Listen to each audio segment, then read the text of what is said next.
Le Sahara occidental. On pensait le dossier, ensablé, oui, relégué aux archives des conflits non résolus. Et pourtant, une onde de choc partie de New York vient de le replacer, mais alors brutalement au centre des préoccupations. L'enjeu de notre analyse aujourd'hui, comprendre comment et pourquoi ce front qui semblait gelé s'est soudainement réchauffé. Quelles cartes sont en train d'être rebattues là sous nos yeux ? Oui, une onde de choc, c'est le mot juste. Et elle porte un nom, la Chine. Pékin, traditionnellement très discret, voire silencieux sur cette question précise au Conseil de sécurité. Oui, on les entendait peu là-dessus. Exactement. Et là, ils ont opéré un virage. Un virage sémantique et même stratégique majeur. Le mot n'est pas trop fort.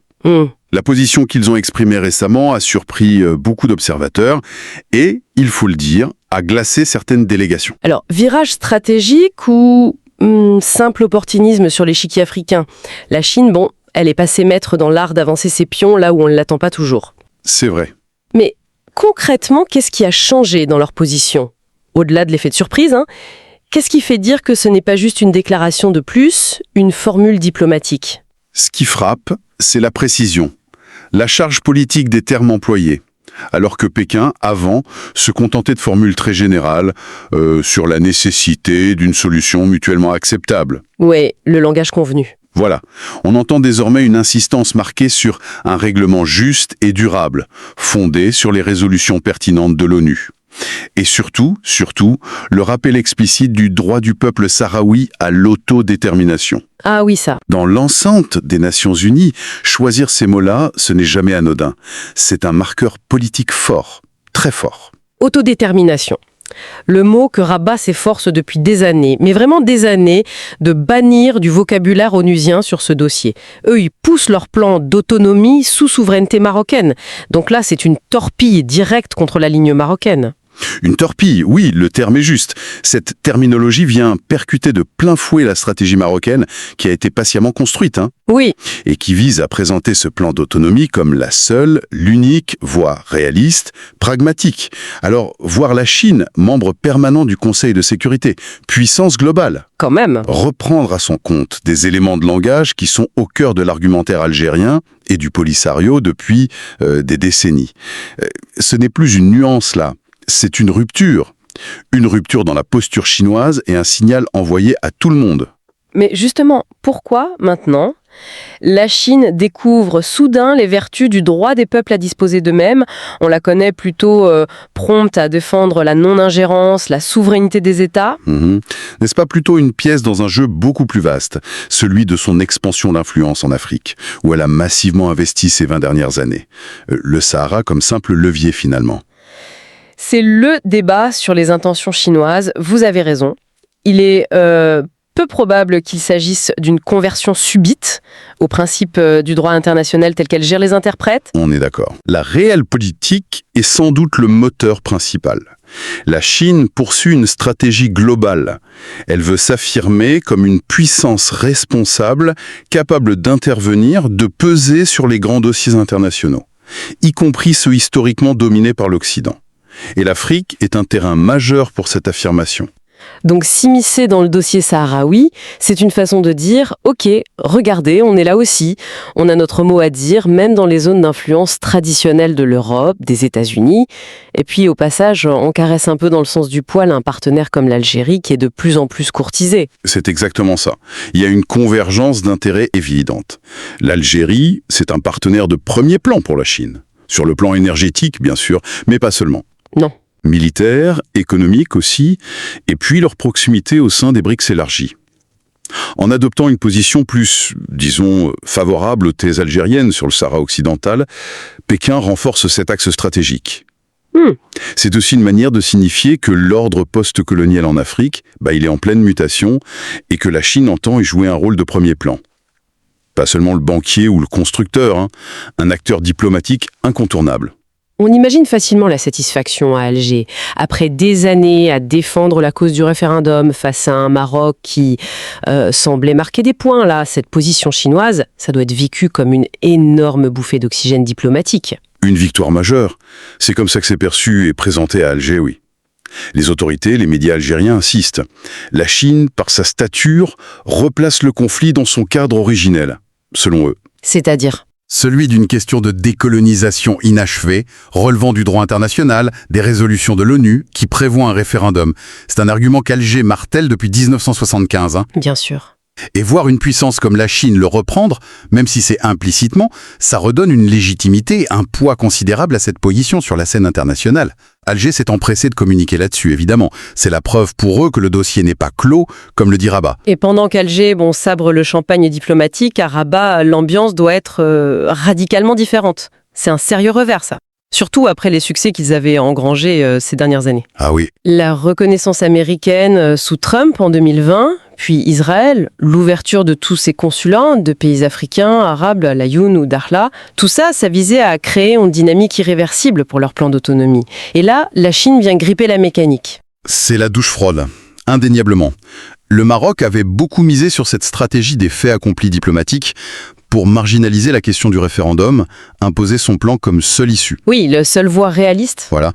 L'ouverture des consulats, c'était un élément clé de ces stratégies de légitimation. Et l'intervention chinoise vient rappeler que, malgré ces avancées tactiques, le soutien d'une grande puissance non occidentale comme la Chine, ça peut changer la donne au niveau stratégique, celui du Conseil de sécurité. L'influence de Pékin est telle que même les alliés traditionnels du Maroc, même certains pays arabes ou africains qui ont ouvert des consulats, ils ne peuvent pas ignorer cette nouvelle position. Ça fissure l'image d'un consensus international qui grandissait autour de la solution marocaine. Et comment le Maroc réagit officiellement ? Parce qu'ils ne peuvent pas critiquer Pékin ouvertement, c'est un partenaire économique important. On minimise, on parle d'une simple évolution, ou est-ce que l'inquiétude transparaît quand même ? Alors, officiellement, la communication marocaine est très prudente vis-à-vis de Pékin. On parle de nuances, on souligne que la Chine appelle toujours à une solution politique négociée, etc. Le service minimum. Voilà. Par contre, la charge est virulente contre l'Algérie, accusée de manipuler, d'instrumentaliser la position chinoise pour déstabiliser la région. Les médias proches du palais relaient ça abondamment. Classique. Mais en coulisses, oui. Dans les cercles diplomatiques, sécuritaires, à Rabat, l'inquiétude est bien réelle. L'impact potentiel sur les équilibres au Conseil de sécurité, sur la perception du conflit en Afrique et ailleurs, c'est pris très au sérieux. On assiste à une vraie guerre des narratifs. Alger écrit victoire, parle de basculement historique, Rabat dénonce une manœuvre algérienne et réaffirme la prééminence de son initiative. Et c'est là que ce conflit, somme toute régional, au départ, devient ce miroir grossissant des tensions globales. Comment les autres grandes puissances, les États-Unis, l'Europe, la Russie, se positionnent face à ce coup de théâtre chinois pris au dépourvu ? Les États-Unis sont dans une position délicate. Ils maintiennent leur soutien à la position marocaine, c'est l'héritage Trump, mais avec une prudence notable. Ah oui. Oui, ils ne veulent surtout pas ouvrir un nouveau front de confrontation directe avec la Chine sur ce dossier africain. Les tensions sont déjà assez vives ailleurs, Taïwan, mer de Chine, le commerce. Bien sûr. Des sources diplomatiques américaines disent en privé que Washington n'ira pas jusqu'au bras de fer avec Pékin à l'ONU sur le Sahara occidental pour défendre bec et ongle la position marocaine.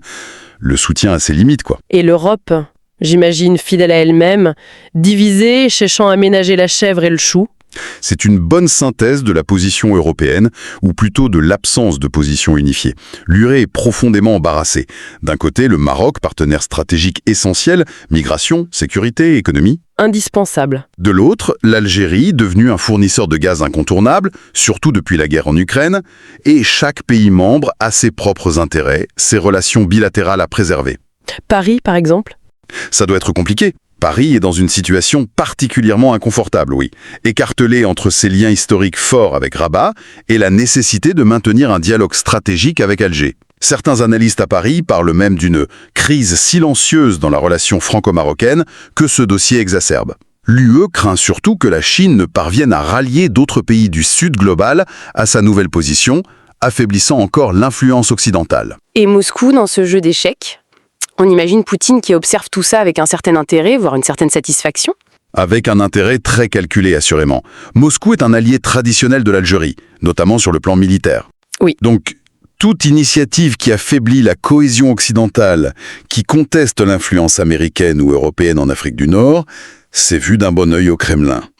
Le rapprochement sino-algérien sur ce dossier sert indirectement les intérêts russes.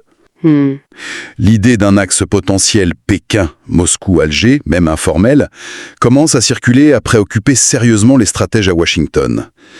Le Sahara occidental devient ainsi une illustration parfaite de cette transition vers un monde multipolaire. Les alignements se recomposent, les conflits régionaux sont de plus en plus instrumentalisés dans les rivalités globales. Cette redistribution des cartes au niveau global, ça doit forcément se traduire par une intensification de la bataille diplomatique sur le terrain, en Afrique, ailleurs. C'est déjà le cas, et de manière très visible. Alger a lancé une offensive diplomatique tous azimuts, surtout vers les capitales africaines. L'argumentaire est rodé. La Chine, puissance majeure, rappelle la nécessité de respecter la légalité internationale, le droit à l'autodétermination. L'Afrique doit être solidaire sur cette question qui touche à son histoire, celle de la décolonisation. Et ça résonne en Afrique. Ça trouve un écho certain, oui. Dans beaucoup de pays africains qui ont eux-mêmes lutté pour leur indépendance et qui sont sensibles aux principes de l'Union africaine sur l'intangibilité des frontières héritées de la colonisation, principe que le Maroc est accusé de violer, bien sûr. Et face à cette offensive algérienne, comment le Maroc riposte? Quels sont ses leviers à lui? Le Maroc active ses propres réseaux. Il resserre les liens avec ses alliés les plus fidèles, notamment les monarchies du Golfe, les Émirats, l'Arabie saoudite. Oui, des soutiens importants. Très importants, financièrement et diplomatiquement, pour le plan d'autonomie marocain. Ces pays représentent un contrepoids non négligeable. Rabat met aussi en avant les investissements massifs réalisés dans les provinces du Sud. Il présente le développement économique comme la meilleure réponse aux aspirations locales, comme preuve de la marocanité effective du territoire. C'est la diplomatie du chéquier et des infrastructures. Contre la diplomatie du droit international prônée par Alger. Exactement, c'est un peu ça. Et la Chine, elle se contente de déclarations en New York ou est-ce qu'elle pose des actes plus concrets qui donnent corps à ce changement? On a entendu parler de contact avec le Polisario. Effectivement, et c'est un autre élément qui irrite profondément Rabat. Au-delà des mots à l'ONU, Pékin a commencé à recevoir plus ouvertement des délégations du Front Polisario. Officiellement, c'est pour discuter de questions humanitaires, de coopération. Mais symboliquement? Symboliquement. C'est très fort. Ça confère une forme de légitimité internationale accrue au Polisario que le Maroc s'efforce de dépeindre comme un simple groupe séparatiste soutenu par Alger. Et les médias officiels chinois, de leur côté, commencent à mentionner plus fréquemment le Sahara occidental comme l'un des derniers territoires non autonomes inscrits sur la liste de l'ONU.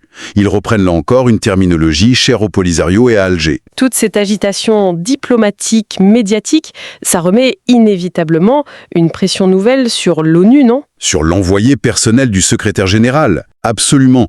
Le conflit sort de l'ombre médiatique.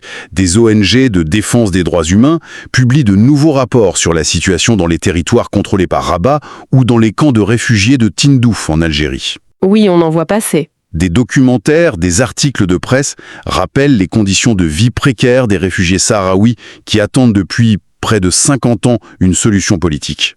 Tout ça alimente le débat international et accroît la pression sur l'ONU pour qu'elle sorte de son immobilisme apparent. Le statu quo devient de plus en plus difficile à justifier. Mais l'ONU, justement, peut-elle réellement faire quelque chose? Ce référendum promis en 91, maintes fois reporté, n'est-il pas devenu une chimère?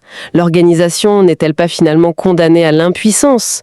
Une simple chambre d'enregistrement des rapports de force entre ses membres les plus puissants, surtout au Conseil de sécurité. C'est la question fondamentale. Et elle est douloureuse pour l'ONU, oui. L'intervention chinoise la place face à ses propres contradictions, à ses responsabilités historiques.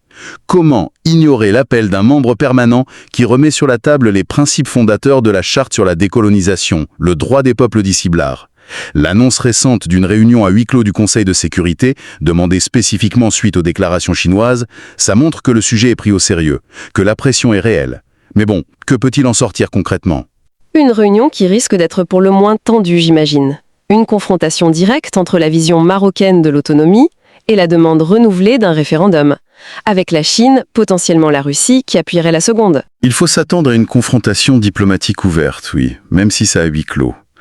Les lignes de fracture sont claires. D'un côté, le Maroc et ses alliés, la France, les États-Unis dans une certaine mesure, qui vont défendre le plan d'autonomie comme seule base réaliste.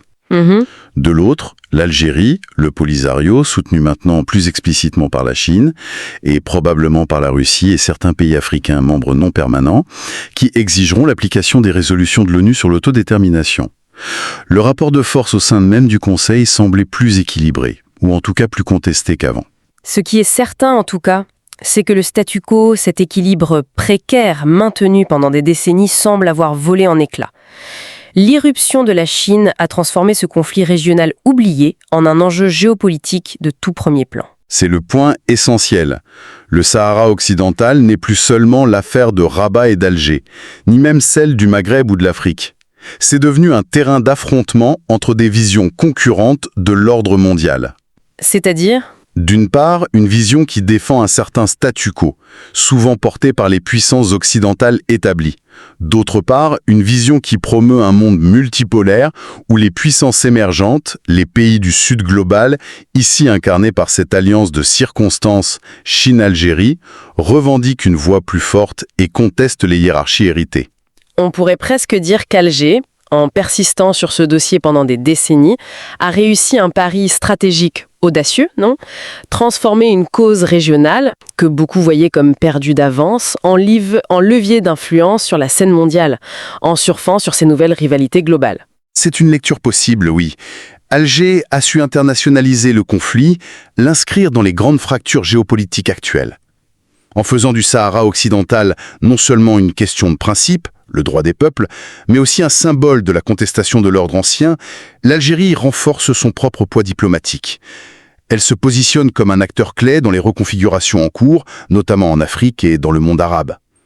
Le Conseil de sécurité devient l'arène où se joue cette partie d'échecs, symbolique et stratégique. Et reste la question essentielle, celle qui se perd parfois dans les méandres de la géopolitique, des intérêts des puissances, cette nouvelle donne, cette implication chinoise qui rebat les cartes de façon si spectaculaire, est une chance pour une résolution enfin juste et durable, notamment pour le peuple sahraoui qui attend depuis si longtemps, ou bien est-ce que ça risque, au contraire, de complexifier encore la situation en instrumentalisant ce drame humain dans des logiques de puissance qui le dépassent largement, prolongeant l'impasse pour des décennies encore.